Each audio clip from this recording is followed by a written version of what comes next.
Yeah, so tonight we are talking about rocks and mammals. I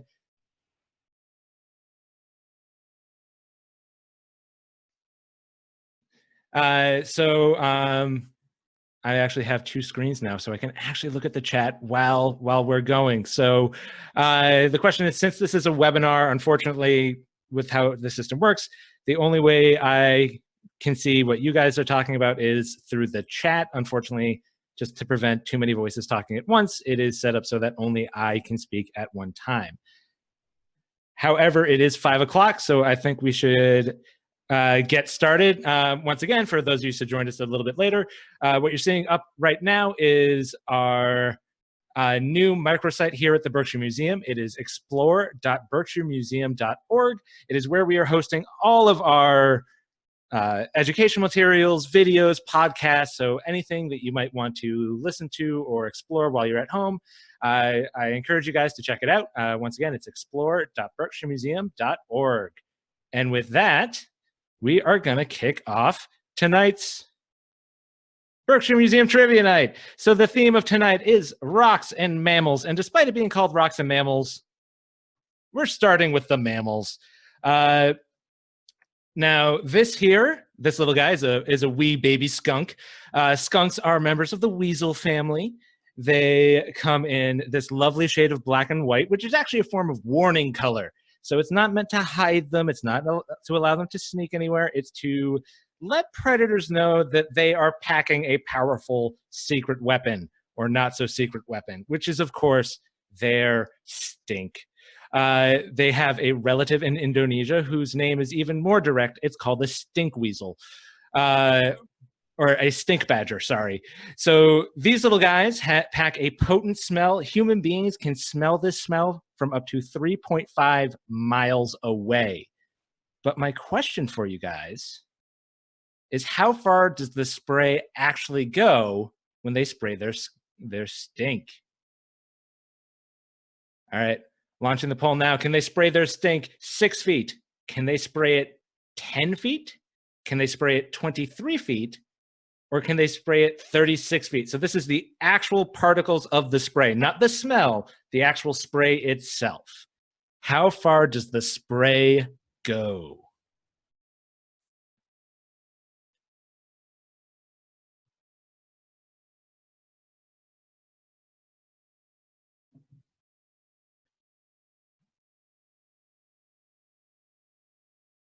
All right, just waiting on a couple more responses, and then we will end our polling. Alrighty. Well, you guys nailed it. It is 10 feet. The skunk can spray 10 feet. However, if you were to ask me to stand 12 feet away from a skunk, I would still probably say that's not a great idea. All right. Our next question is about this delightful little fellow right here. So this here is an American black bear. They are found all over North America. They are one of the most common bears on the continent. Now, this guy here, they, like all of his berry friends, is an omnivore. He's chowing down on some vegetables. They eat as much food as they can to store up fat for the winter. Now, it was thought for a while that bears were not true hibernators because their body temperature doesn't get as low as a lot of other hibernators. However, recent scholarship suggests that they might actually just be highly efficient at hibernating. So scientists are beginning to question whether or not it's true bears are not true hibernators. But my question for you guys is, what is a hibernating black bear's heart rate? So how slow does a black bear's heart get when it's resting in that sort of torpor for the winter? Does it beat at 50 beats per minute? Does it beat at 28 beats per minute? Does it slow all the way down to 8 beats per minute? Or does it get to an incredibly slow 1 beat per minute? So if you're a bear and you're sleeping through a good 3 to 4 months, how slow does your heart get? Pretty slow, very slow, extremely slow, or the most slow?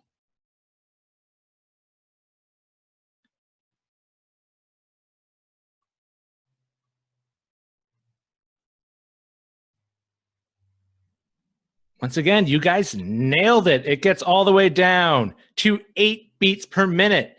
So a hibernating bear's heart rate slows way, way down. It slows down their metabolism so they don't use up that energy in their body. And it allows them to spend all that time in their den sleeping for throughout the winter months. So you guys are rocking it tonight. All righty. Next up are our little trash panda friends. These guys excel in urban habitats. They love opening up trash cans and getting at the food inside. Like our bears, they are omnivores, meaning they will eat anything and everything they can get. And the name raccoon, as well as their name in a lot of different languages, actually comes from their habits while they eat. They'll actually take food and dunk it in water. It's not actually that they're washing their food, it's just that when their fingers are wet, they're much more sensitive, so they can get a better feel of the food they're eating. However, the German name that they have translates directly to washing bear in reference to the fact that they wash their little hands while they eat. So my question for you guys is just a true or false statement. Raccoons have thumbs. Is this statement true or false? Oop, I should stop sharing the last poll.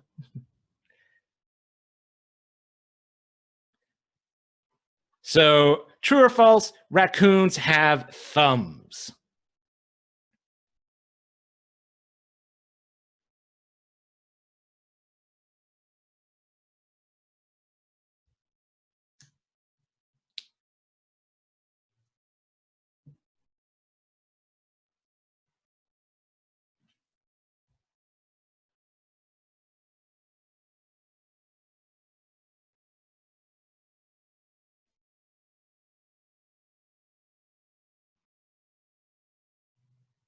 All right, just going to give you another few seconds to answer the question. The question is a true or false statement. Do raccoons have thumbs?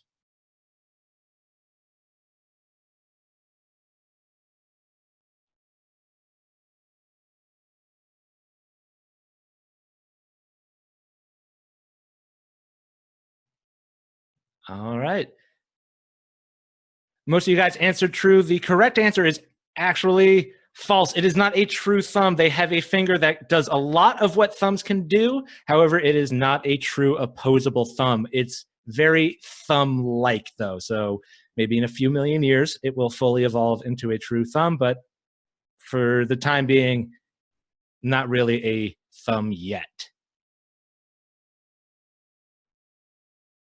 All right, question 4. We're going to be talking about this large tooth, flat tailed friend. He has water resistant fur. He loves to chow down on plants as well as on wood itself. This is, of course, a beaver.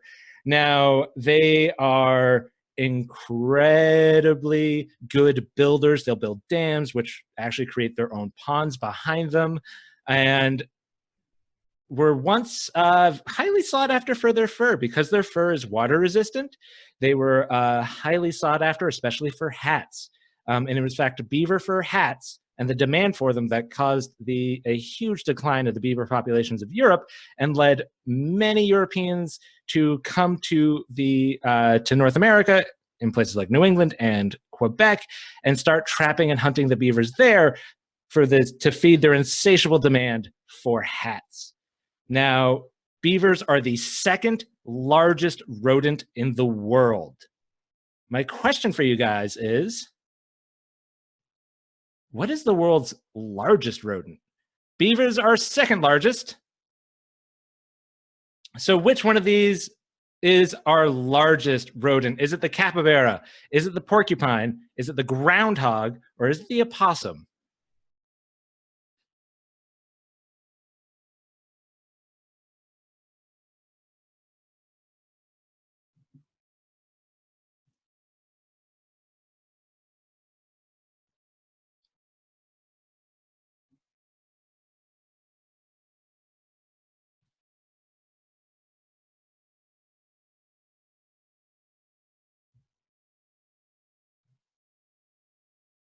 All right, guys, you have about 15 seconds left to record your answers.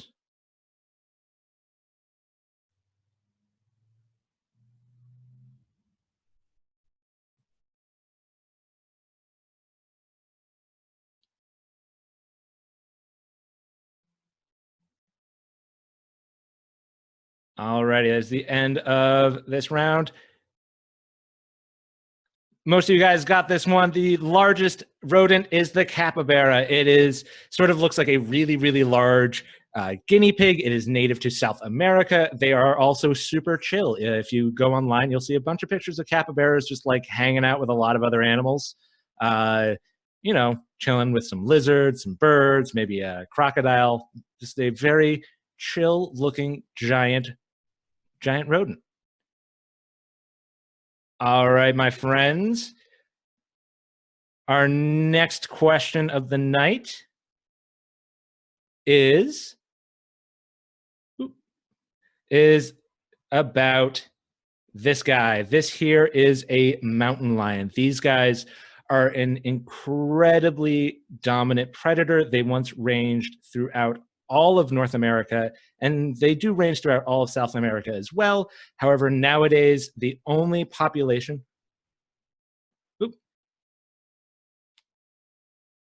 I got one message saying they can't see. If can you guys let me know that you can see the slide up on the screen? Just to make sure everyone... All right, thank you guys.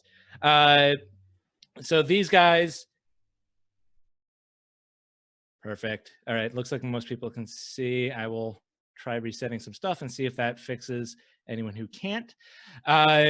Now, these guys were native to used to be all throughout New England. Occasionally, some people see them, but usually it's traced back to a mountain lion that crossed over the Mississippi and made its way back into the Northeast. Now, there is one native population of mountain lions left in east of the Mississippi and is down in the Everglades in Florida.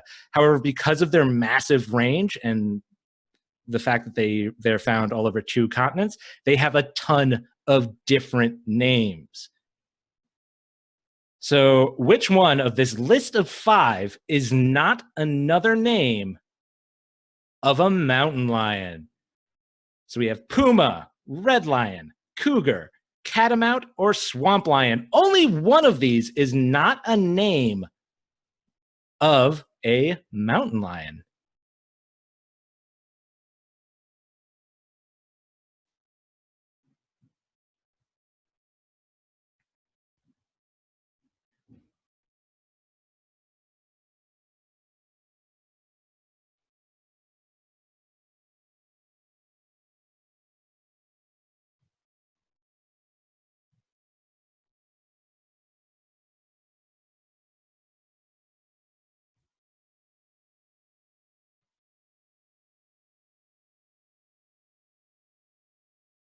Now, these predators, they are very efficient hunters. They will actually hunt and eat whatever they can get. So, you know, they'll hunt a mouse if it's easy, just as much as they'll hunt a deer. So they'll take down whatever prey they can. So they're not really picky about what they're eating. They are also one of the largest cats still capable of purring. They're actually incapable of making a roar. They lack the bone in their throat needed to do that. However, the trade-off is that while they can't roar, they can still purr. So that's a fun mountain lion fact for you guys. All right, I'm going to end our polling right there. Share the results. Most of you guys thought it was the red lion, and I did a little bit of a bait and switch with you guys on that. Even though they are native to the Everglades, swamp lion is not an actual name for a mountain lion. So the correct answer was swamp lion. They're known as pumas, cougars, catamounts, red lions. Depending on where they are, they develop different names. So they just have a ton of different names. All right. That ends our mammal section. And for those people who are playing that I promised to do a David Attenborough voice for that section, I'm terribly sorry. I forgot to do that. Where is it called Red Line? I'm not sure where red lion comes from. I just know it is on the list of official names for it. I believe it comes from explorers out west commenting on the color of its fur. All right, we are moving on to our rocks section of the evening. So this here is question one. This is a petrified log. So petrified wood is just the same as fossils. Plants are just as subject to becoming fossils as animals are. So if a forest is buried under, say, a mudslide, or if it's buried under volcanic ash, it begins the process of fossilization. Fossilization can take a long time and is a really delicate balance. It has to, minerals have to come in as that organic matter that makes up the tree goes away. So it has to be this balance where minerals come in at the same rate that that organic matter is lost to create these fossils. Now, you all know that when you cut down a tree, that you are able to count the rings and see how old it is. My question for you guys, can you count the rings on a petrified tree? So if you have a tree that's been fossilized, can you still count the rings on that tree?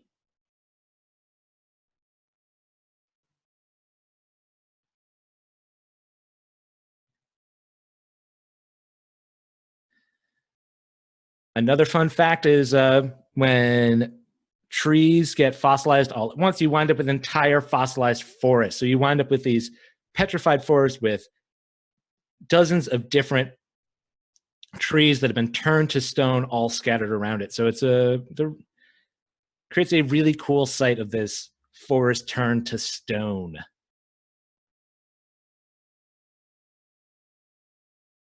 All right, another 15 seconds on those answers, guys, and then we will find out the answer. And the question again is, can you count the rings on a petrified tree? All right. Most of you guys answered yes, and the correct answer is yes. Now, you can count the rings on a petrified tree. However, there are some trees, even trees that grow today, which don't really have rings at all because they live in a climate where there's just a continuous growing season. So they don't have that period of growth pause, which forms the rings inside of a tree. However, if you have a tree that has those rings in it that gets petrified, chances are oftentimes you can count the rings on those petrified trees.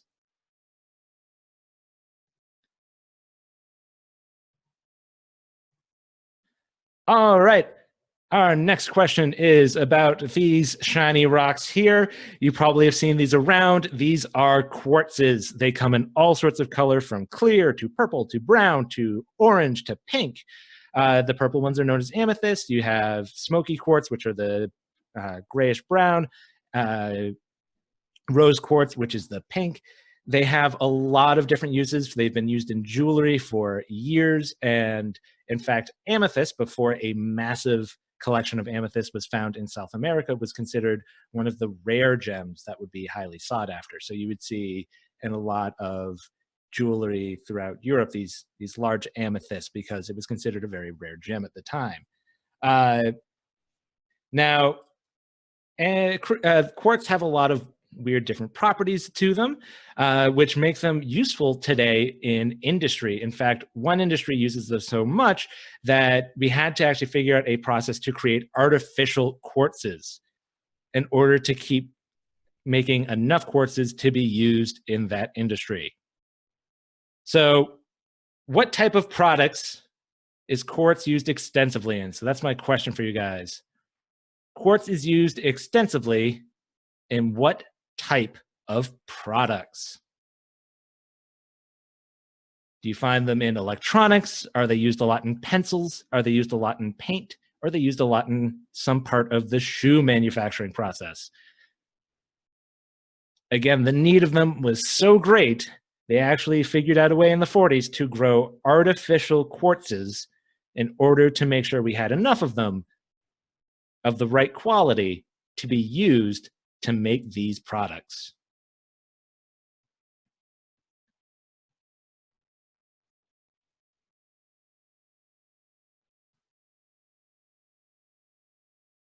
All right, we've got all guesses in. You guys nailed it again. They are used in electronics. So when quartzes develop an electronic potential when mechanical stress is applied to them, and this is very useful in regulating things like clocks and watches and other electronic equipment. In fact, pretty much any clock you find today is going to have a little bit of quartz in it somewhere to help regulate that timepiece. So used extensively throughout all of electronics, particularly in clocks and timepieces.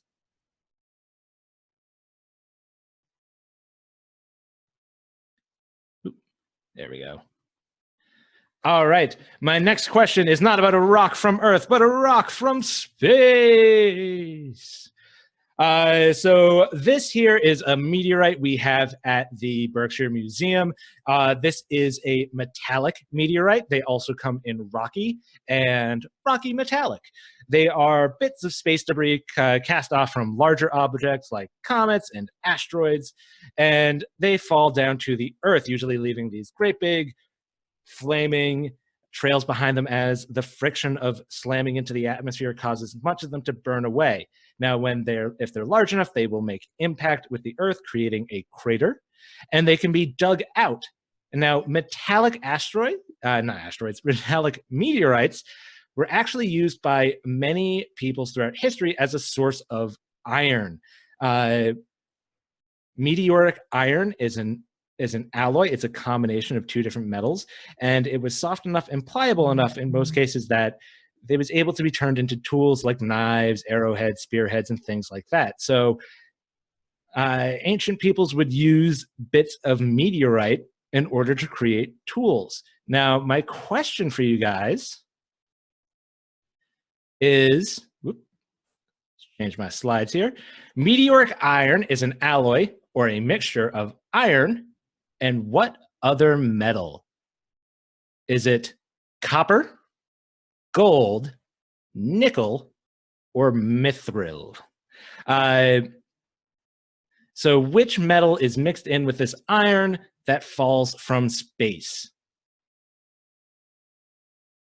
Is it a mixture of iron and copper? Is it a mixture of iron and gold? Is it a mixture of iron and nickel, or a mixture of iron and mithril?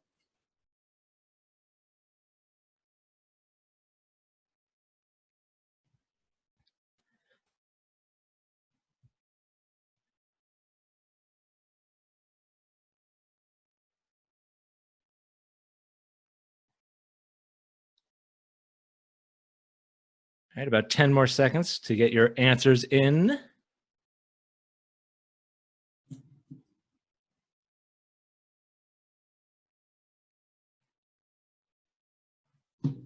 All right. Most of you guys guessed nickel, and you guys are correct. It is a mixture of iron and nickel, which is considered meteoric iron.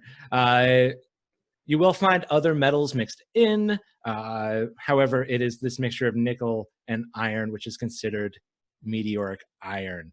Mithril, of course, is an excellent metal. If you need a chain shirt that's very light, fits a hobbit, and will help you carry the most evil gold ring to the fires of Mount Doom.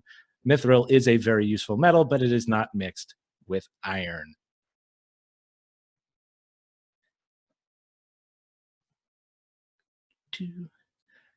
All right. Hit the wrong button. Something weird happened to my screen, but we're back and we're good. Up here, you see a picture of the old man in the mountain. He is composed of granite.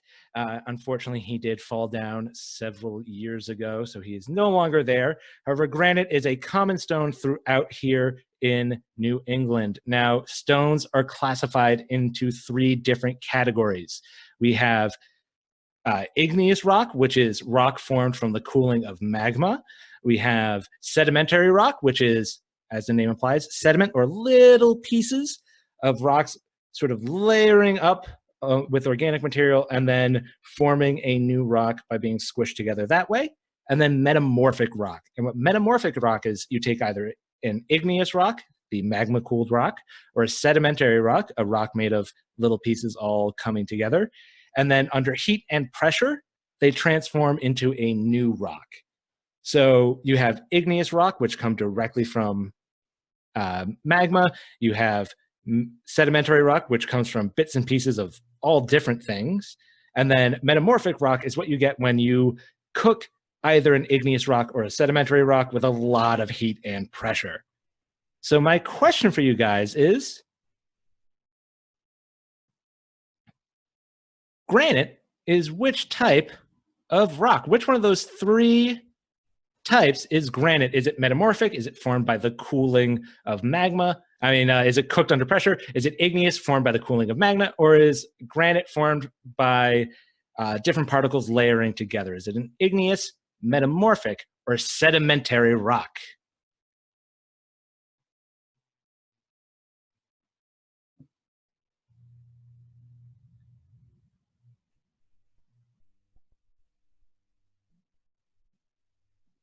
About 30 more seconds on your answers.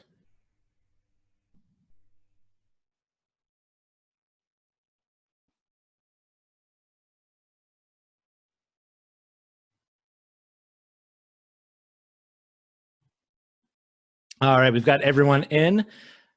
You guys are pretty evenly split on that one. Most of you went metamorphic, which is a good guess. However, our granite is igneous. It is actually directly from magma. It's cooled and formed into granite. It is composed of different strands of minerals with a lot of different inclusions. In fact, to be granite, you have to be about 20% quartz.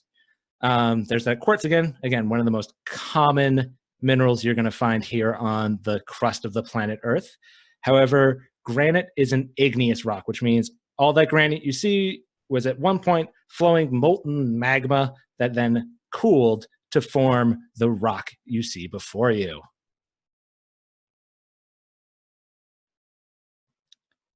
All right, guys, we are coming to our last question of the night, and I went incredibly tricky for you.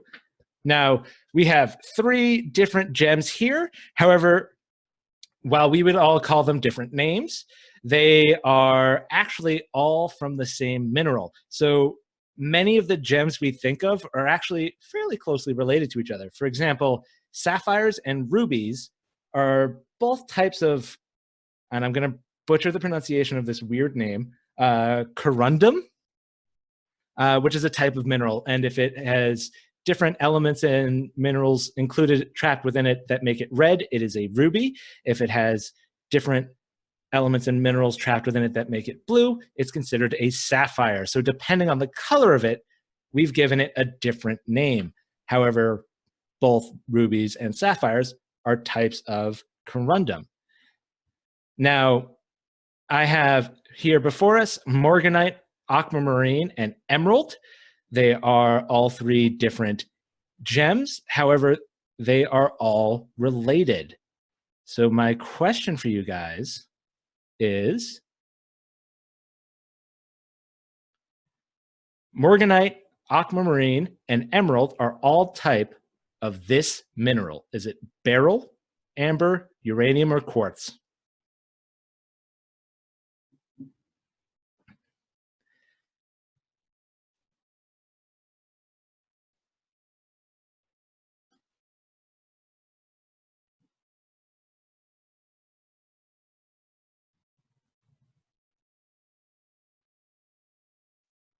Now, some gems, instead of giving their color variants different names, we just call them the color and then the original mineral. For example, diamonds are pretty much just always, this is a blue diamond or this is a yellow diamond.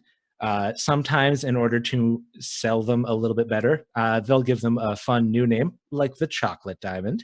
But all of these different color variations are the different elements and minerals that are trapped within that crystal structure, which cause this change in color. All right, we have everyone in. And you guys did a great job with that one. They are all forms of beryl. I chose Morganite, aquamarine, and emerald because those are the three that don't contain beryl in their name. There are yellow beryls and other types, which kind of give away my answer. But there you guys go. I hope that was our final question of the night. I hope you guys all had fun. I hope you all did well. If you like or if you missed part of this quiz, it will be up on our new microsite, which is explore.berkshiremuseum.org. There's also a bunch of different materials up there, from worksheets to teacher materials to podcasts and videos, to give you guys, if you're looking for something to do from the Berkshire Museum, I suggest you guys go check it out. Otherwise, have a great night.